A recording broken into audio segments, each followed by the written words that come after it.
Hello and welcome to the very first episode of the Let's Talk Cars podcast, a podcast in association with the Holdcroft Motor Group. Now, this is the podcast where we talk all things from tyres to tailgates, giving you the latest news and updates from the motoring world. And since this is the first episode of Let's Talk Cars, I thought why not introduce myself, introduce the podcast, what we're about, and also the Holdcroft Motor Group. So if you want a little bit of more information about the Holdcroft Motor Group, then I'll let future me give you a bit of an insight. Holdcroft Motor Group have over 50 years of success in the motor industry, operating out of the Northwest and the Midlands, working from 23 dealerships across 9 award-winning franchises. And to find your next car, then head to the Holdcroft website. So that's Holdcroft Motor Group pretty much in a nutshell. But what is the Let's Talk Cars podcast? And this is a podcast we're going to be giving you all the latest news and updates from the motoring world. And since it's the first episode, I thought, why not just dip your toe in, give a bit of a flavour of what to expect. So if you are a fan of cars, then make sure to subscribe to the channel for more car content.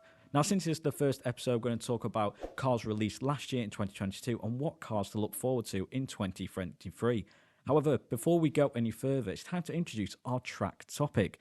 Now, this is the part of the podcast where we read out your driving opinions. This could be a little nuisance, a little nag that you hate about driving, whether it be on motorways, whether it be on roads, whether it be other drivers. So this week, and also to give you a bit of a flavour of what to expect, the driving topic for this week is things you hate on a motorway. Now, personally, I picked this as the first one because I have one massive nag about motorway driving. And that is people who sit in the second or third lane. I can somewhat accept second, but people who sit in the third lane doing 55, 60. What are you doing? Guarantee, if it's busy with traffic, fair enough. You know, the world's your oyster. Do what you want. But if it's not busy and you've got free motorway, why are you in the third lane? Move over. So then, that is this week's track topic. What do you hate the most about motorway driving? Make sure to drop down in your comments your opinion, and it will be read out on the next episode. So time to move on to what we're going to be discussing in this pretty short and pretty brief introduction episode to Let's Talk Cars podcast. And that's going to be having a review of the cars released in 2022 and then look to cars released in 2023. Now, 2022 was a massive year for the car industry. Some big releases, some massive successes, some big hits, some massive misses. But we don't really want to drop names on Let's Talk Cars podcast. Let's be real. We want all people to be friends here.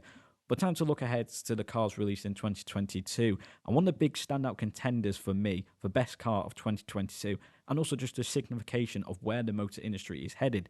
As we are all aware that in 2030, the sale of new petrol and diesel cars will be banned, meaning a lot of car franchises having to sort of rejig their plans going down the hybrid and all-electric route. And one all-electric vehicle that massively stood out for me is the Nissan Ariya. Didn't just necessarily stand out because it's massive. It's a beastly looking thing. I mean, look at it. Personally, I think this one of the best looking cars of 2022. Now, this is an all-EV large SUV, which does upwards of 329 mile range. Now, I know a lot of people are somewhat skeptical about the EV market, owning an electric car, because of that electric range. Realistically, how easy is it when you're running low on petrol? There's petrol stations everywhere. You can pull in 5-10 minutes max, and you're refueled. You can go on your way, and you can do 350, 400 miles. So I feel like some people look at electric range and think, well, I've got 329 miles. That might drop to 250 if I've got the heating on. It's a cold day, and then I've got to pull over for an hour. However, I think the one thing about the Nissan Ariya is it looks amazing. It's a massive, iconic car, if anything. You know, it's really unique to other cars on the market. And I think that's one thing that people may look over about the EV market. If you look at a lot of EVs, they're very unique. They don't just sort of a carbon copy. There's a lot of cars, whether it be hatchback, compact SUVs, whether it be coupes. Personally, for me, they somewhat reminisce. One thing I find about EVs is they all seem pretty unique, especially interiors. And I absolutely love the interior to the Nissan Ariya. I mean, it has that Japanese-inspired design. It feels very premium. It feels very luxury, you know, with how wide it is. Saying that, though, if you do manage to get your hands on a Nissan Ariya or just be able to get behind the wheel, it looks massive from the outside, and you think, that looks like a bus. That's like a HDV to drive. I tell you, it's actually pretty easy, and that is due with the all-wheel drive and e-force that Nissan have implemented to the Ariya. Obviously, lower specs don't have the e-force or the all-wheel drive option, but if you do manage to test drive one of the all-wheel drive options, let me tell you, that is an amazing drive. It's so easy, so comfortable. Maneuverability of that car is brilliant. And like I said, design. is absolutely bob on. So I think Nissan, they've done a great job. It's won numerous awards, the Aria, and you know what? I can see why. Another new EV that was released in 2022, and to be honest, again, a very unique looking car, and that was from MG. MG are really starting to sort of break boundaries. As years gone by, MG sort of seen as a cheaper, alternative option to the car industry. However, if you look across their range now, I am massively surprised with the interior and the quality of interior of their cars. MG are classed as affordable price vehicles. Let's be real. They're not really up to the upper echelons in terms of premium cars. They're deemed as affordable vehicles. But sit inside a new MG, whether it be the ZS, HS, or the all-new MG5 and MG4, they look really, really premium. And you know what? They feel premium. They don't just have plain leather, black leather thrown in. They actually have some style, And the one thing I do like is each model has its own unique styling to the interior. If we look at the ZS compared to the HS, compared to the MG4, they all have different interiors. And that's one thing I do think MG are doing absolutely bob on. To me, interiors of a car is what makes it. When you're driving it, you're not looking at the exterior design. All right, it might look nice, parked in drive, parked outside your house. But realistically, for me, the interior is what sells me the car. So I think MG are spot on to really sort of prioritise their interior styling. But I'll get a bit sidetracked there. We're talking about the MG4. Now, it is an all-EV vehicle. Like I said, it's very unique looking.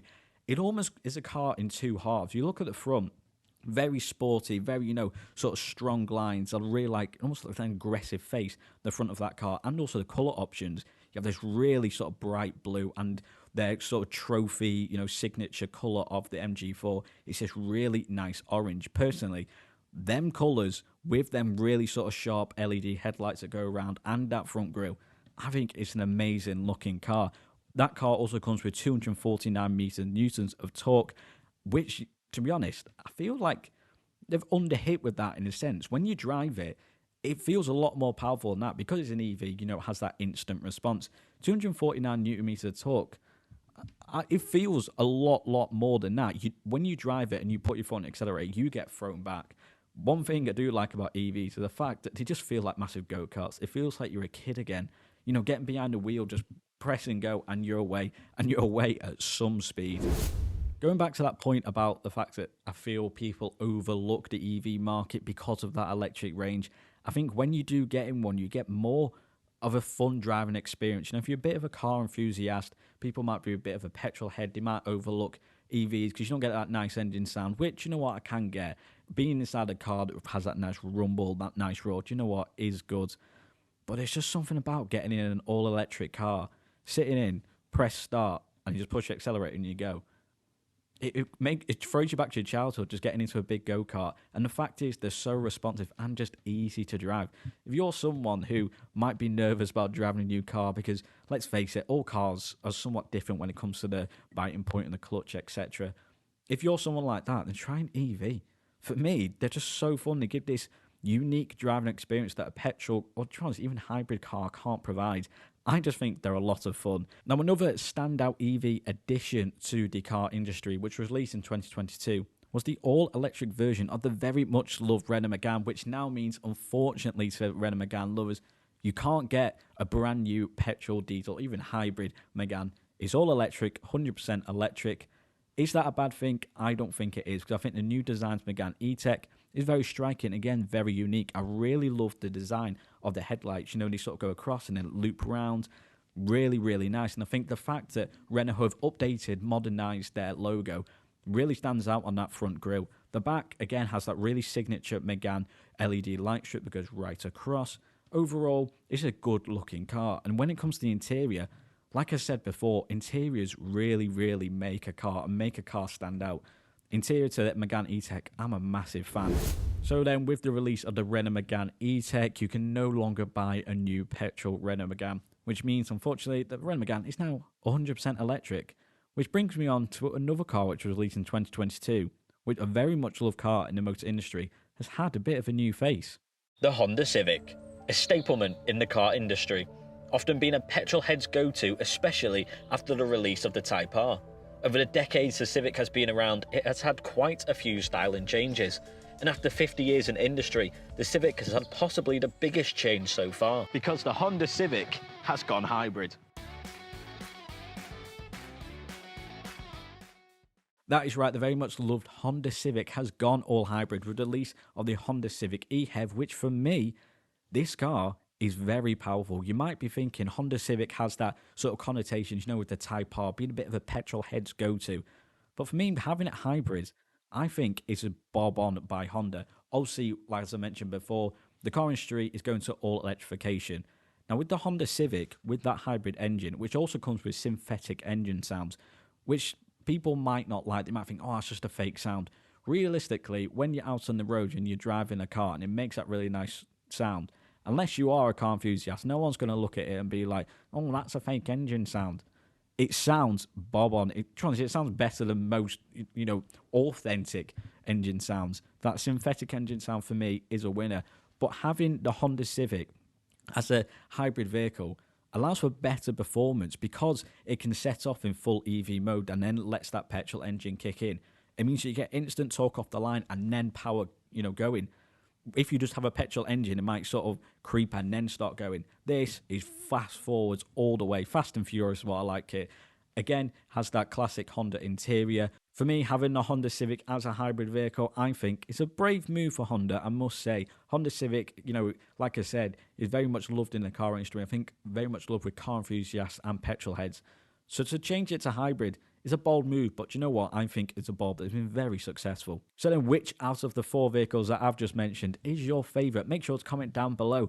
And if there's any cars that was released in 2022 that you'd like me to talk about, you want me to feature on a later podcast, then also let me know.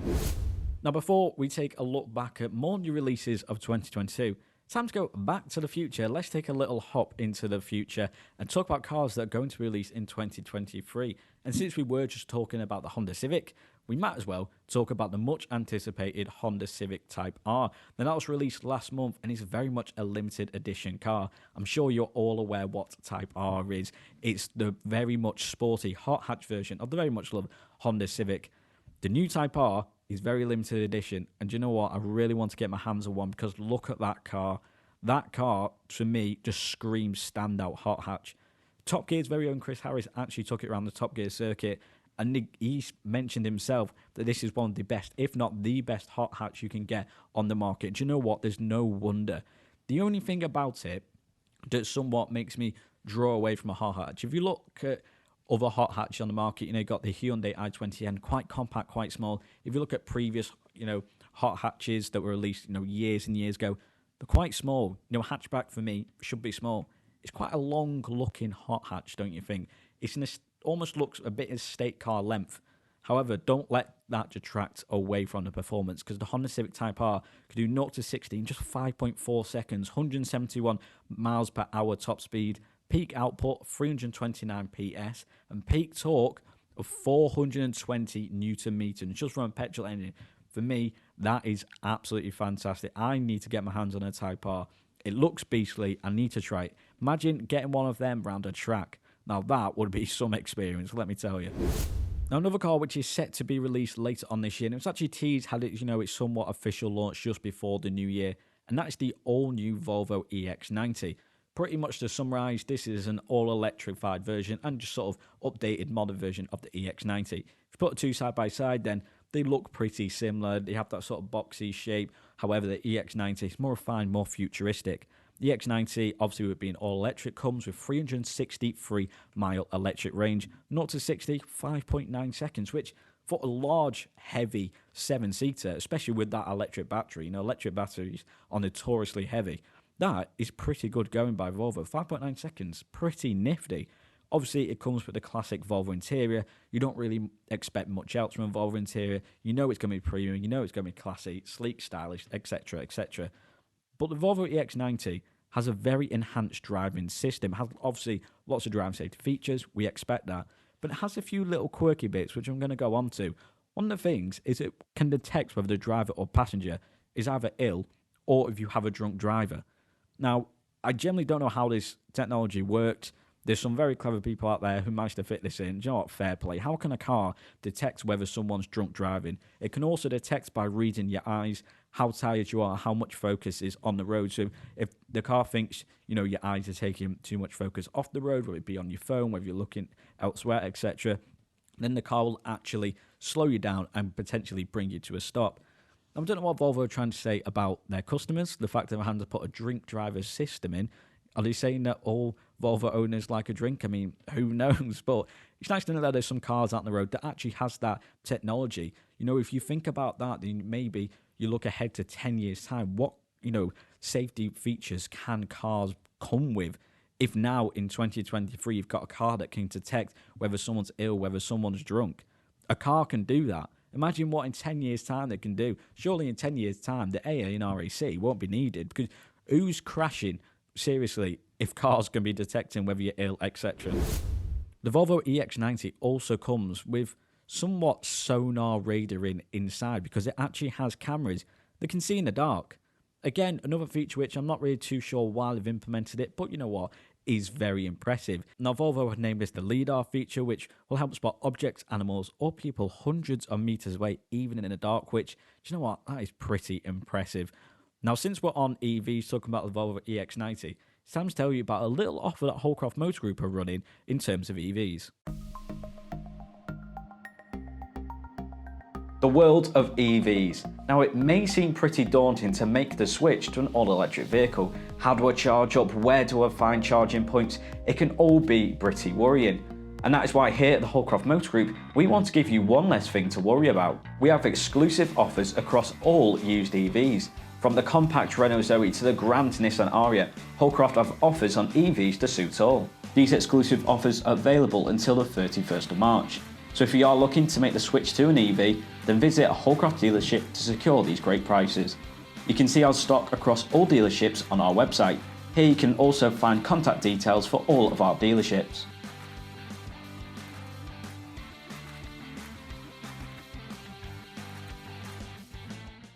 So then back to 2022, we talk about some more new releases in the motor industry. You had the all-new Dacia Jogger, which is one of, if not the most affordable 7-seater out on the market. Now, the way I like to describe the Dacia Jogger, it's the Peter Beardsley of the car world. It might not be amazing to look at, you might not see one on the road, but oh my god, look at how nice that car is. However, it's very affordable, very practical, and very versatile in all driving scenarios. A new Dacia Jogger will just set you back just over the £15,500, which for a brand new 7-seater is very, very reasonable. And if you do want to check out any cars mentioned in this video, then make sure to head to the Holdcroft website. Link will be in the bio. Now, another new car which is somewhat of the different end of the car world to the Dacia Jogger, no offense to the Dacia, but that is the Mazda CX-60. Now, this is Mazda's first ever plug-in hybrid. It stands very tall, looks very premium, obviously has that very signature Mazda front grille, and obviously on the CX-60, with it being a large SUV, it looks massive. It stands very prominent on the road. If you see one coming towards you, you will not miss it. For me, the Mazda CX-60 is a very impressive vehicle. The interior as well feels very premium. Now, one thing I do somewhat see with Mazda is people might look at Mazda and not see it as a very high-end premium brand. But if you sit in any Mazda vehicle across their lineup, you will know that their interiors are very, very premium. They have a very upmarket feel, and the Mazda CX-60 is no different. You have this massive center armrest with, all your driving column, etc. For me, the Mazda CX-60 is one of the standout contenders for best cars of 2022. A plug-in hybrid large SUV, which has very good fuel economy, also performs considerably well. And also, it's just a point, they should not look over Mazda. If you're on the market for a premium feel car, don't look over Mazda. Don't just be looking at your standout three. Not naming any names, but you know what I'm hinting at. Don't just look at your standout three. Give Mazda a try. They have some very, very impressive vehicles. Nissan, as well as Nissan Ariya, also released quite a few new and updated versions of previous models. So you had the all-new Nissan X-Trail and Nissan Qashqai, which come with e-Power technology. Now, if you don't know what e-Power technology is, then I'll let previous me give you a little explanation. The all-new Nissan X-Trail with e-Power. E-Power, e-Force, e-Power technology. With e-Power. Nissan Qashqai with e-Power. Nissan e-Power, a name you might have heard online, in person, or in fact on TV. But what actually is e-Power? Let's find out. Nissan described e-Power as unique electrified technology that delivers a more responsive, quieter and efficient way to drive. In simpler terms, e-Power is Nissan's hybrid powertrain. However, it is unique to Nissan and slightly different from your usual hybrid powertrain. That is because vehicles with Nissan's e-Power technology only use an electric motor to drive. To delve a bit deeper into Nissan's e-Power technology, if we compare it to a normal hybrid powertrain that would use a petrol engine and an electric motor which would work side by side, that would then help to generate power and move the car forward. It would also help to regenerate when braking, etc, etc. However, with Nissan's e-Power, the hybrid powertrain works in a slightly more advanced way. So what you have is a petrol engine, and with that working, that helps to charge a battery. The power from that battery then gets moved to the electric motor, which drives the car forward. A Nissan vehicle with e-Power technology in will be moved alone using that electric motor. That then gives you a full EV driving experience. You get instant torque, you get a quiet driving experience, all without the need to charge up. So then back to 2023, let's get back to the future. Like I said before, some more cars coming out here. Let's just quickly reel them off.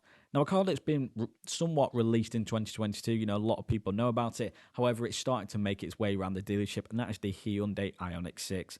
For me, this could be the car of 2023. Has very much a Porsche look. If you look at the back design, has that very much fastback, very sporty look. It's very much different to the Ioniq 5. I said at the very start of the podcast that EVs all seem to have this very unique look. If you look at the Ioniq 6 compared to the Ioniq 5, then that's the point that I'm coming at. The Ioniq 5 is part of, obviously, Hyundai's all-electric range. Compared that to Ioniq 6, they are worlds apart in terms of car design. Now, we're coming back to the Ioniq 6. I said it looked a bit Porsche when you look at the back. But if you have a look at the whole design of the car, it somewhat reminisces so many different vehicles. If you look at the front engine of the bonnet, it looks much like the old Hyundai Coupe. The back, like I said, looks like Porsche. There's so many different segments to that car, which could say looks like this car, looks like that car. However, put them all together and you get a very unique looking car in the Hyundai Ioniq 6. This car can do upwards of 320 miles electric range, which is actually more than its counterpart in the Ioniq 5. Also do 0 to 60 in just 5.1 seconds. Very, very impressive. Look at the interior. It looks very futuristic, looks very refined. It's almost like a very clean look to it. It either comes in all black or white and grey, which, to be honest, is my personal favourite. Because I think it adds to that premium feel. I really like light interior cars. It makes it stand out more. Let's be real. How many cars on the market have a black interior? You want something different.